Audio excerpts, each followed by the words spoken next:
நம்ம பேரழகி கன்னி த்ரிஷா வந்து பார்த்தீங்கன்னா, தங் லைஃப் ப்ரமோஷனுக்காக திருவனந்தபுரம் போயிருக்காங்க. ஸோ, அப்போ வந்து பார்த்தீங்கன்னா, ஓரிரு வார்த்தைகள் வந்து பார்த்தீங்கன்னா, மலையாள சினிமாவ பத்தி அவங்க சொல்லியிருக்காங்க.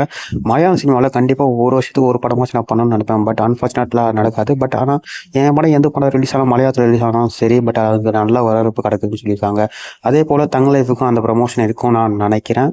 ஸோ, அது கூடவே வந்து பார்த்தீங்கன்னா, நம்ம பாலிவுட் ஆக்டரான ஆலியா பட் வந்து பார்த்தா ஃபஹத் ஃபாசில பத்தி சில விஷயங்கள் சொல்லியிருக்காங்க. ஃபஹத் ஃபாசில எனக்கு ரொம்பவும் பிடிக்கும். அது மட்டும் இல்லாம ஆவேஷம் என்னுடைய ஒன் ஆஃப் த ஃபேவரைட் மூவின்னு சொல்லியிருக்காங்க. கண்டிப்பா எனக்கு ஒரு சான்ஸ் கிடைத்தா கண்டிப்பா ஃபஹத் ஃபாசில் கூட ஒரு பெரிய மூவி நான் கண்டிப்பா பண்ணுவேன்னு சொல்லியிருக்காங்க. ஸோ, இது நடந்தா அது எல்லாருக்கும் ரொம்ப சந்தோஷம் தான்.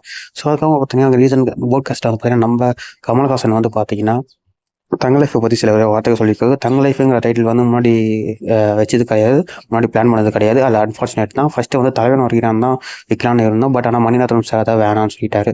ஸோ, இதனால தான் நாங்க தங்க லைஃப்ங்கிற இன்பிட்வீனா நாங்க முடிவு பண்ணி வச்சோம்னு சொல்லியிருக்காங்க. பட் ஆனா வந்து முன்னாடியே வந்து பார்த்தீங்கன்னா, இந்த படத்துல வந்து நம்ம சும்மாவோட கேரக்டர் அமரன்னு வந்து அவரு மென்ஷன் பண்ணியிருக்காரு.